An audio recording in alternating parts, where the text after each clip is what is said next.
Now, we're not long-range shooters on purpose by any means, but there are times when you're going to have to take longer than average shots when you hunt this type of terrain.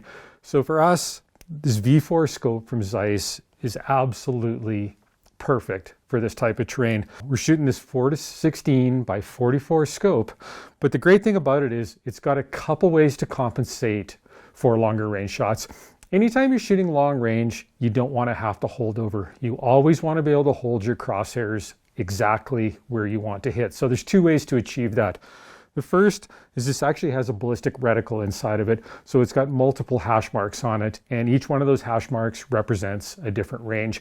And a lot of people like the reticle system, and it is super efficient. The only thing you have to do is remember what yardage each one of those hash marks represents. This also has an MOA turret on it.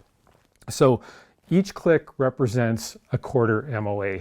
So again, with those longer shots, you just consult a chart and see how many clicks you have to make it to move your elevation up or down to match the range. We like to make it really simple.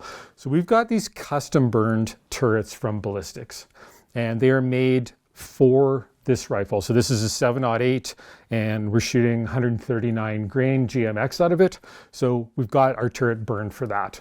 And all we have to do with this is if we're shooting 200 yards, we set it at 200. If we want to shoot 500 yards, we just turn it to 500. It's really that simple, but more importantly, it's really that accurate. The other great thing about these Zeiss V4s is they have a zero stop on them. And what that is, so say I've cranked my turret up for a longer range shot and I want to take it back to my 200 yard zero, I can't crank it any further than that. And it's just a simple matter of popping your turret off the top and adjusting the stop inside. It's really, really simple to do.